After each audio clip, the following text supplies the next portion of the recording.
하늘에 계시는 주여, 내가 눈을 들어 주께 향하나이다. 여호와 우리 하나님을 바라보며 우리에게 은혜 베풀어 주시기를 기다리나이다. 아멘. 거룩한 성일 주 앞에 나왔습니다.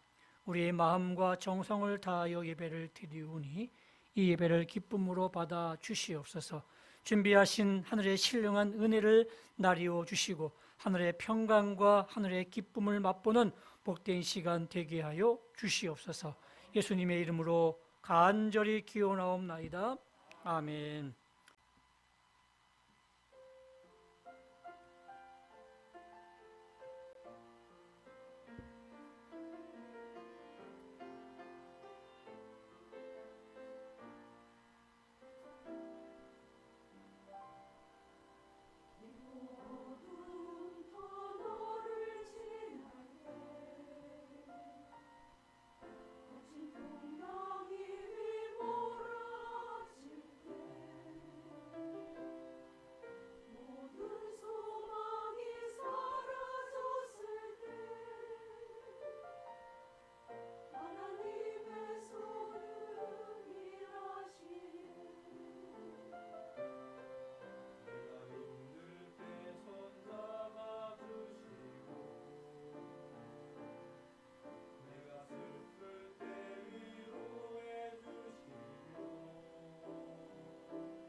아멘. 은혜로운 찬양 감사드립니다. 오늘 주시는 말씀은 야고보서 1장 22절입니다. 우리 다 찾아서 한 절인데 같이 읽도록 하겠습니다. 우리 같이 읽겠습니다. 너희는 말씀을 행하는 자가 되고 듣기만 하여 자신을 속이는 자가 되지 말라. 아멘. 할렐루야. 한 주간도 평안하셨습니까? 날마다 주의 평강과 은혜가 함께 하시기를 주님의 이름으로 축원합니다. 우리 사람과 함께 얼굴을 보면서 이렇게 고백합니다. 당신의 얼굴을 보니 주님의 얼굴을 본 듯합니다. 아직도 어색하시죠? 예. 우리의 얼굴에서 주님의 얼굴을 발견하고 또 나의 얼굴에서 주님의 얼굴이 비춰지는 그런 변화와 성장과 성숙이 이루어지는 그런 귀한 한 해가 될 줄로 믿습니다. 우리 교회 목표가 변화와 성숙입니다. 주님의 마음을 닮아가고 또 주님의 모습으로 변화되고 성장하고 성숙하는 그런 한 해가 되기를 원하는 마음으로 우리가 그 성경에서 변화된 인물들을 지금 계속 살펴보고 있습니다. 첫째 날은 우리 삭개오의 변화를 배웠고, 두 번째는 야곱의 변화를 배웠고, 세 번째는 바울의 변화의 모습을 배웠습니다. 오늘은 우리 마지막 시간으로 우리 야고보의 변화를 같이 말씀을 나눌 텐데, 여러분 야고보 하면 떠오르는 사람이 어떤 사람이에요? 야고보는요 성경에 5명이 등장합니다. 첫 번째 야고보는 예수님의 아주 최애 제자입니다. 늘 베드로와 야고보와 요한 이 세 사람을 늘 데리고 다녔던 이 베드로. 이 베드로가 이 야고보가 바로 사도 요한의 형입니다. 그리고 예수님의 제자 중에서 최초로 순교했던 그 사람이 바로 이 첫 번째 야고보입니다. 두 번째 야고보는 예수님의 제자 가운데 또 한 사람입니다. 예수님의 제자 가운데 야고보가 2명 있었다는 이야기죠. 그걸 우리는 구별해서 알페오의 아들 야고보라 이렇게 얘기를 합니다. 성경에 그렇게 많은 그런 자료가 없기 때문에 그냥 알페오의 아들 야고보라고 그렇게 얘기할 수가 있고요. 세 번째 야고보는 어린 야고보입니다. 예수님이 십자가 달리실 때에 여인들과 함께 있었던 그런 어린아이 야고보입니다. 네 번째는 예수님의 제자 중에 유다가 있었는데 유다의 아버지 이름이 야고보였습니다. 그리고 다섯 번째 바로 예수님의 친동생 야고보가 있습니다. 이 사람이 초대교회 때에 지도자로 활동했던 사람이었고 또 오늘 본문에 이 야고보서를 기록한 사람입니다. 그리고 오늘 우리가 살펴볼 사람이 바로 이 5번째 예수님의 친동생 야고보의 변화를 살펴보려고 합니다. 야고보가 언제 어떻게 변화되었는지, 또 예수 믿기 전의 모습과 예수 믿은 다음에 어떻게 살았는지 그 삶을 살펴보는 것이 우리에게 중요한 교훈이 됩니다. 왜냐하면 우리 역시 이런 과정들을 겪을 수 있기 때문에 굉장히 중요한 그러한 교훈이 될 줄로 압니다. 자, 그러면 회심 이전의 야고보, 그는 어떤 사람이었을까요? 마태복음 13장 55절 56절 말씀에 보게 되면 이렇게 기록이 되어 있습니다. 우리 같이 한번 읽습니다. 시작. 그 형제들은 야고보, 요셉, 시몬, 유다라 하지 않느냐? 그 누이들은 다 우리와 함께 있지 아니하냐? 이 말은 그 예수님의 동네 사람들이 하는 이야기입니다. 바로 그 형제들, 예수의 형제들은 우리가 알고 있지 않냐? 그 형제들은 야고보가 있고 요셉이 있고 시몬이 있고 유다가 있지 않느냐? 바로 이 표현을 볼 때에 예수님에게는 4명의 남동생이 있었다는 사실을 알 수 있고요. 또 누이들의 이름은 나와 있지 않습니다. 다만 복수로 나와 있습니다. 누이들이라고 하니까 최소한 2명 이상의 여동생이 있었다는 것을 알 수가 있겠죠. 예수님은 대가족이었습니다. 예수님 밑으로 최소 6명의 동생들이 있었다는 것을 우리가 알 수가 있습니다. 또 요한복음 7장 5절 말씀을 보면 이는 그 형제들까지도 예수를 믿지 아니함이로라 이렇게 되어 있습니다. 이 당시는 예수님께서 지금 공생애를 하고 있는 중입니다. 능력과 또 이적을 보여주시면서 또 천국 복음을 전파하는 그러한 상황에 있는 가운데 있었는데, 그때까지도 그 형제들은 예수님을 믿지 않았다라고 표현하고 있습니다. 또 마가복음 3장 21절 말씀해 보게 되면 예수의 친족들이 듣고 그를 붙들러 나오니 이는 그가 미쳤다 하밀러라. 믿기는 고사하고 예수님을 어떻게 생각했다고요? 미쳤다고, 정신 이상자로 생각하고 있었습니다. 그 중심에 누가 있었느냐? 바로 예수님의 친동생 야고보가 있었다는 것이죠. 이 야고보의 마음을 이해할 수 있을 것 같습니다. 야고보는 정말 그 누구보다도 예수님과 함께 지냈던 시간들이 많이 있었습니다. 어릴 때부터 성령이 되기까지 계속해서 예수님과 함께 지냈습니다. 뭔가 특별했습니다. 그런데 이제 성인이 되고 나서 세상을 구원하겠다고 집을 나가버린 거예요.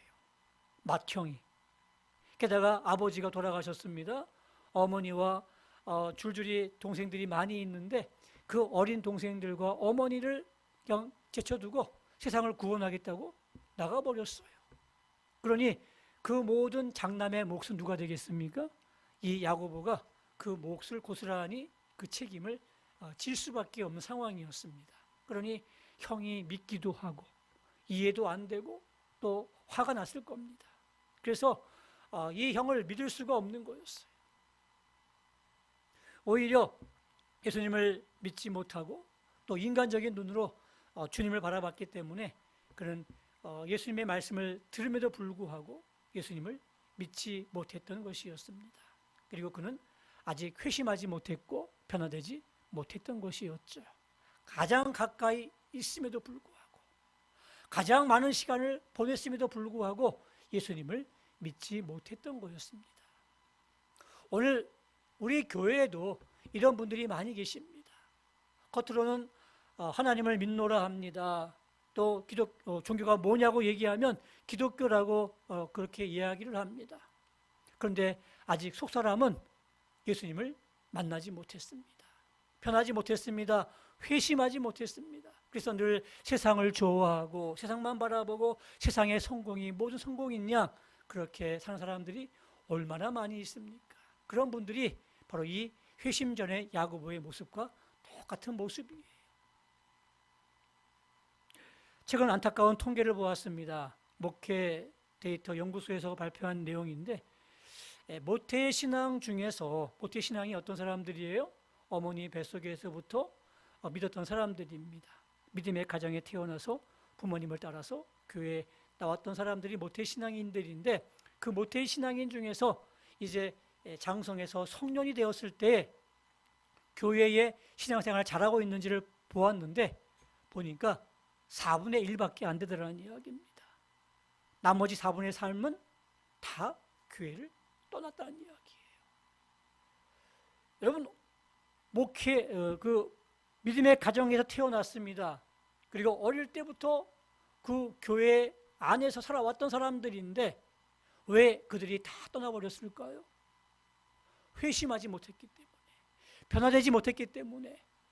겉사람은 나오는데 속사람은 주님을 만나지 못하는 거예요. 주님을 믿지 못하는 거예요.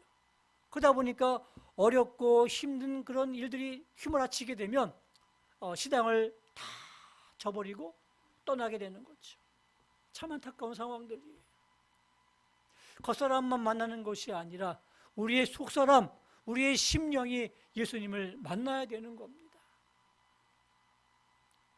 아직 회심하지 못한 야고보를 예수님은 어떻게 보고 계셨을까요? 마가복음 6장 4절 말씀해 보게 되면 선지자가 자기 고향과 자기 친척과 자기 집 외에서는 존경을 받지 못함이 없느니라. 한마디로 서운하신 거예요. 그렇죠. 그럴 만도 한 것이 어릴 때부터 예수님이 자랐던 모든 과정들을 동네 사람들은 다 지켜봤어요. 막 기저귀 차고 돌아다니고 또 코 찔찔 흘리고 다녔던 그 모습들을 기억하고 있는 거예요. 근데 지금은 그런 모습이 아니잖아요. 이제는 하나님의 아들로서 공생애를 살고 계시는데 아직도 옛날에 그 모습을 지켜보면서 옛날에 예수 모습 내가 다 알지. 뭐 제가 무슨 메시아가 될 수 있어? 하면서 그냥 우습게 여겼던 그런 모습들로 예수님을 인정하지 않았던 거였습니다. 그래서 예수님은 자기 고향이지만 팔을 안으로 굽는다고 고향에서 정말 많은 이적과 많은 표적을 보여주시면서 그들이 하나님을 믿는 사람이 되도록 그렇게 노력하려고 하셨는데 믿음이 없는 거예요.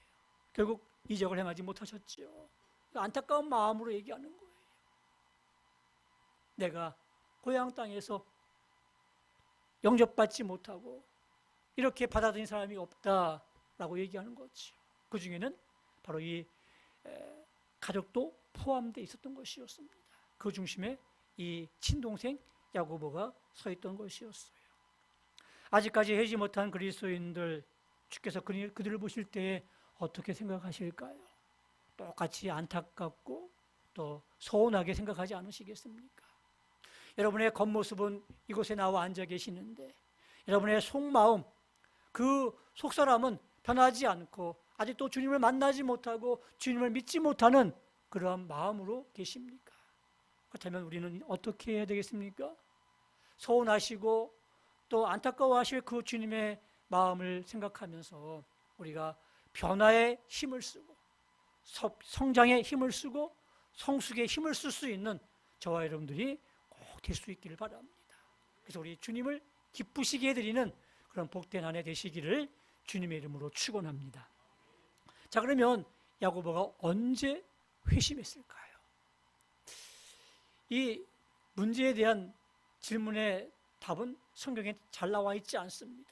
그런데 단서가 될 수 있는 그러한 한 가지 힌트가 나와 있는데 그것이 고린도전서 15장 7절 말씀입니다. 어떻게 되어 있냐면 그 후에 야고보에게 보이셨으며 라고 되어 있습니다. 이 야고보가 친동생 야고보입니다. 그 후에 친동생 야고보에게 보였다. 뭘 보였다는 이야기입니까? 부활하신 주님께서 그 야고보를 만나 주신 겁니다. 부활하신 모습으로 야고보를 만나서 이야기를 하신 거예요. 이 예수님은요, 공생애 동안도 믿지 못했던 또 자신을 정신병자 취급했던 그 동생이지만 그 동생에 대한 그 기대가 있었어요. 그래서 부활하신 다음에 직접 찾아가셔가지고 부활하신 모습으로 그 동생을 만나 주셨습니다. 그 만난 뒤에 야고보는 회심했습니다. 그동안 도저히 이해하지 못했던 형이 이해되어지는 거예요. 도무지 믿지 못했던 형이 이해되어지고 믿어지는 거예요. 부활하신 그 모습으로 나타났기 때문에 그분이 바로 하나님의 아들이시고 나의 친형이었지만 하나님의 아들이시고 메시아이시고 구세주였구나라는 사실을 뼈저리게 깨닫게 되었던 것이죠. 이 모습을 보면서 그는 달라졌습니다. 그래서 야고보서 1장 1절 말씀에 이렇게 편지에 기록합니다. 하나님과 주 예수 그리스도의 종 야고보는 흩어져 있는 12지파에게 문안하노라. 뭐라고 기록하고 있습니까? 예수 그리스도의 종 야고보는 자신을 예수님의 종으로 그렇게 표현하고 있어요. 예전에는 전혀 믿지 못했던 형이었는데, 이해하지 못했던 형이었는데 부활하신 그 주님을 만나는 그 회심을 겪은 다음에 그는 그 모든 것들을 이해할 수 있게 되었고요, 모든 것들을 믿을 수 있게 되었습니다. 그리고 그렇게 고백합니다. 내가 예수 그리스도의 종이라고. 야고보는 부활하신 예수를 만난 다음에 분명히 변했습니다. 속사람도 변했습니다. 그의 삶도 변했습니다. 여러분, 이 회심은 제가 늘 강조하듯이 이게 위로부터 오는 은혜예요. 내가 노력한다고 되는 게 아니라 하나님이 만나주시고 예수님이 만나주시는 그러한 은혜가 있을 때 사람이 이렇게 변할 수가 있는 거예요. 한기홍이라는 목사님이 쓴 책이 있습니다. 이분이 그 꿈이 정치가였습니다. 한국의 정치계를 흔드는 그러한 정치가가 될 것을 꿈꾸면서 미국에 유학을 갔습니다. 뭐니 정치는 미국이다 생각하고 미국 가서 공부하기 위해서 유학을 갔는데 돈이 없었어요. 그러다 보니까 이제 선배로부터 이렇게 추천받아가지고 소개로 주유소에서 아르바이트를 하면서 공부를 하고 있었습니다.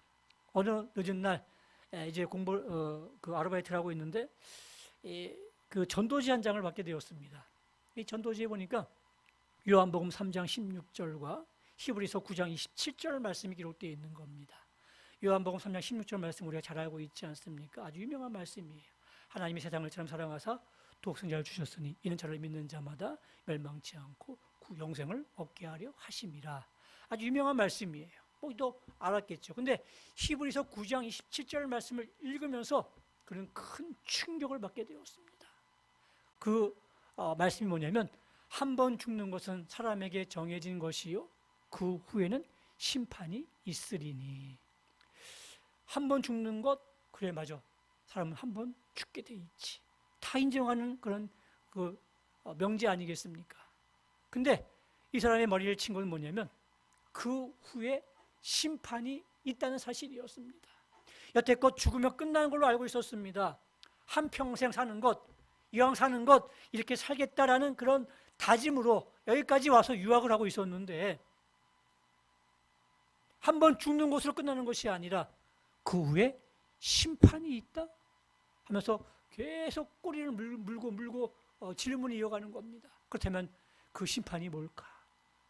나는 그 심판을 잘 준비하고 있는 걸까? 하면서 굉장한 의문점을 갖게 되었습니다. 그래서 아는 형한테 전화해서 한번 다음 주에 교회 갈 테니까 같이 데려가 달라고 그렇게 요청을 했습니다. 그래서 그 다음 주에 교회에 왔는데 앞에 앉기는 굉장히 민망하잖아요. 그래서 맨 뒤에 앉아가지고 이제 예배를 참석했는데 예배 중간에 하나님이 찾아오신 거예요. 정말 말할 수 없는 그 놀라운 힘을 느끼게 된 겁니다. 그리고 그 힘이 자신의 어깨를 이렇게 어루만져 주시는 그런 느낌을 받았대요. 하염없이 눈물을 흘렸대요. 바로 하나님을 만난 거예요. 주님이 만나 주신 거예요. 그 후에 이분의 삶이 변했어요. 그 정치가의 모든 꿈을 내려놓고 이 목회자의 길을 걷게 되었습니다. 지금은 목사님으로 활동하고 있어요. 하나님께서 이렇게 다양한 방법으로 찾아오시는 거예요. 그리고 다양한 방법으로 우리를 만나 주시는 거예요. 그 만남은요 말로 설명할 수가 없어요. 어떻게 뭘로 이렇게 설명할 수가 없는 그런 하나님의 만져주심을 통해서 그렇게 사람이 변화가 되더라는 이야기입니다. 여러분들에게도 올 한해 변화와 성숙을 위해서 애쓸 때에 우리 하나님께서 다양한 방법으로 찾아오셔서 여러분들을 만나주시고 또 여러분들에게 은혜 주시기를 주님의 이름으로 축원합니다. 이런 변화들이 우리 가운데 있기를 저도 늘 기도하고 있습니다. 자, 그러면 회심 이후에 야고보는 어떤 모습으로 살아갔을까요? 정말 중요한 그러한 질문이겠죠. 오늘 본문을 한번 사도행전 15장 12절 13절 말씀을 한번 보겠습니다. 함께 읽습니다. 시작. 온 무리가 가만히 있어 바나바와 바울이 하나님께서 자기들로 말미암아 이방인 중에서 행하신 표적과 기사에 관하여 말하는 것을 듣더니 야고보가 대답하여 이르되 형제들아 내 말을 들으라. 아멘. 이게 어떤 상황이냐면 당시 초대교회에 아주 심각한 문제가 발생했습니다. 이게 왜 발생했냐면 바울과 바나바가 이제 하나님의 그 사명을 받고 유대를 뛰어넘어서 이제 다른 민족들한테 복음을 전하게 되었습니다. 이 복음의 열매들을 많이 맺게 되었어요. 그래서 그 당시까지는 그 유대인 중에서 하나님을 알고 아브라함의 자손이라고 여겼던 유대인 중에서 이제 예수님을 알고 예수님을 믿는 사람들이 많아지게 되었는데, 그래서 교회가 형성하게 되었는데 그들은 예수님도 믿고 구약의 모세의 율법도 지금 지키고 있는 겁니다. 그랬던 것이 이제 바울과 바나바를 통해서 다른 민족에게 가서 복음을 전하다 보니까 그 사람들은 율법이 뭔지 몰라요. 그냥 예수님을 믿은 거예요. 그러니까 예수님을 믿고 율법을 지키지 않고 있는 겁니다. 두 사람들 간에 문제가 생겼어요.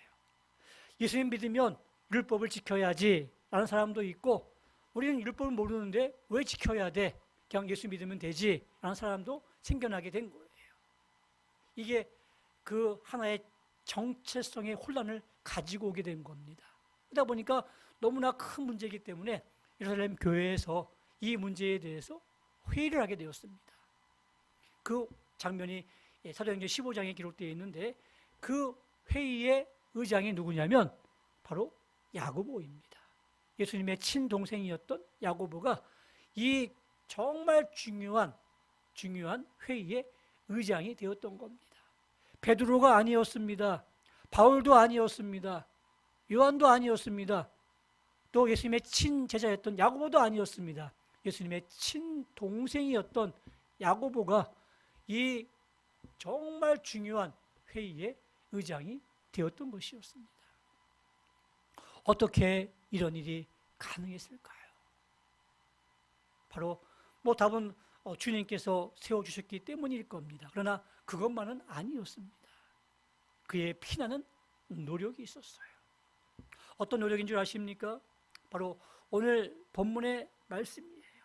너희는 말씀을 행하는 자가 되고 듣기만 하여 자신을 속이는 자가 되지 말라라는 말씀과, 또 야고보서 2장 22절 말씀해 보게 되면 내가 보거니와 믿음이 그 행함과 함께 일하고 행함으로 믿음이 온전하게 되었느니라, 이렇게 되어 있습니다. 무슨 뜻입니까? 그는 변화된 다음에, 회심한 다음에 말씀을 지키려고 노력했다는 이야기예요. 정말 최선을 다했다는 이야기입니다. 그래서 다른 사람에게도 그렇게 담대하게 얘기할 수 있는 거예요. 말씀을 행하는 자가 되라. 말씀만 듣고 그냥 한 귀로 흘려버리는 사람들은 자기를 속이는 사람이다. 자기가 그렇게 살지 않았기 때문에 담대하게 얘기할 수 있는 거예요. 나는 이 말씀을 듣고 그 말씀도 살려고 노력했던 사람이었다. 너희는 말씀만 듣고 그냥 지나치지 말아라. 너희를 속이는 사람이다 라고 얘기했던 것이고, 너에게 믿음이 있느냐? 그 믿음을 나에게 보여달라. 행함이 없는 믿음은 죽은 믿음이다. 너희가 믿노라 하면서도 그 믿음의 행위에 열매들이 없으면 너의 믿음은 다 죽은 믿음이다. 이렇게 얘기했던 것이죠. 그 이야기인즉 자기는 믿음에, 자신에 있는 그 믿음을 행함의 열매로 맺혀졌다는 이야기입니다. 보였다는 이야기입니다. 그래서 실제로 그 유세비우스가 쓴 그 교회사의 책에 보게 되면 야고보의 그 무릎을 이렇게 표현하고 있습니다. 그의 무릎은 낙타 무릎과 같았다라고요. 얼마나 기도를 많이 했냐면 그 무릎이 낙타 무릎처럼 그렇게 변형이 된 거예요. 그래서 그는 그렇게 표현합니다. 오블리아스라고 그렇게 얘기하는데 의로운 사람이다라는 뜻이에요. 많은 사람이 야고보, 그 예수님의 친동생 야고보를 볼 때에 이 사람은 오블리아스, 의로운 사람이다 라고 얘기했다는 이야기예요. 여러분, 그 자리에 오르기까지 예수님의 이 친동생 야고보가 얼마나 노력했는지를 알 수가 있겠죠. 주님이 주신 은혜도 있었지만 그 은혜를 밑바탕으로 해서 그런 말씀도 살려고 노력했던 사람이었습니다. 그의 믿음을 보여주기 위해서, 행함의 열매로 보여주기 위해서 정말로 최선을 다했던 사람이었습니다. 그래서 많은 그런 교인들이 인정해 줬고요. 또 교회도 인정해 줬기 때문에 그 회의의 의장의 역할을 감당할 수 있었던 것이었습니다. 오늘 우리에게 주는 교훈이 바로 이겁니다. 말씀대로 살려고 노력하는 그 의지, 여러분의 믿음을 행함의 열매로 보여주려는 그러한 용기, 이것이 우리에게 필요하다는 겁니다. 한 가지 말씀을 드리고 설교를 마칠까 합니다. 여러분 독수리가 얼마큼 사시는 줄 아십니까? 독수리의 생애는 40년입니다. 근데 때로는 80년도 살 수 있습니다. 독수리는 보통 40년 샀는데 그가 이제 40년쯤 되면요, 그 부리가 낡아요. 그래서 힘이 없어요. 그리고 발톱도 날카롭지가 않아요. 하늘에서 내려와서 탁 낚아쳐야 되는데 이 발톱에 힘이 없는 거예요. 그리고 또 날개도 굉장히 무거워진대요. 그래서 날 수도 없대요. 그러면 이제 그렇게 해서 죽는 거예요. 근데 이 독수리가 이 변화를 위한 결단을 한답니다. 내가 이렇게 살면 안 되지 하면서 돌산으로 올라가요. 그 돌산에서 그 돌산에 있는 돌에다가 자신의 부리를 계속 쪼는 거예요. 얼마나 아프겠어요. 피가 난대요. 그러면서 이 부리를 다 쪼개는 거예요. 쪼개고 난 다음에 얼마 안 있다가 새로운 부리가 다시 이렇게 나온답니다. 그 부리를 가지고 이제 자신의 발톱을 빼는 거예요. 여러분 손톱, 발톱 빼본 적 있으십니까? 굉장히 아파요. 그렇죠? 그냥 빼보신 적은 없을 거예요. 그냥 어떻게 사고 나서 뺐는데도 되게 아파요. 그 아픔을 견뎌내면서 그걸 다 발톱을 뺀대요. 그리고 부리로 그 날개를 다 뽑습니다. 몇 달 안에 보면은 다시 새로운 발톱이 나오고 또 새로운 깃털이 이렇게 자신의 몸을 덮습니다. 이제 멋진 독수리가 되는 거예요. 그리고 창공을 날면서 다시 40년을 더 산다고 합니다. 여러분, 이러한 독수리의 변화를 위한 결단이 있을 때 독수리는 또 다른 40년의 삶을 살아갈 수가 있는 거예요. 마찬가지로 우리가 뭐 삶을 다시 또 40년 뭐 이렇게 연장하는 건 아니겠지만 우리가 지금까지 살아왔는데 이대로가 아니라 뭔가 변화를 위한 그런 결단이 필요하지 않겠습니까? 여러분의 삶이 10년이 남던 30년이 남던 아마 50년이 남던 정말 새로운 삶을 살기 위한 그런 변화를 위한 결단들이 필요하지 않겠습니까? 그래서 올해 변화와 성숙이라는 표를 가지고 우리가 하나님의 은혜로 변화되고 회심되고 만나고 그래서 성장하고 성숙해가는 그런 한 해가 되기를 위해서 우리가 힘쓰고 애써야 되는데 여러분에게 변화를 위한 결단이 필요합니다. 그리고 용기가 필요합니다. 그리고 인내심이 필요합니다. 그럴 때 그것들이 일어나갈 수가 있는 거죠. 사랑하는 성도 여러분, 우리 독수리처럼 여러분의 생애가 아름답게 변화될 수 있기를 원합니다. 그래서 야고보처럼 제2의 야고보가 우리 가운데 많아지고 또 제3의 야고보도 많아지는 그런 은혜가 있는 그런 귀한 한 해가 될 수 있기를 주님의 이름으로 축원합니다. 이제는 우리 주 예수 그리스도의 은혜와 하나님 아버지의 극진하신 사랑하심과 성령님의 감동 감화 의로 교통하심이 제2의 제3의 야고보를 꿈꾸며 변화와 성장과 성숙을 위해 기대하는 주의 백성들 머리 위에 이제부터 영원토록 함께 있을지어다. 아멘.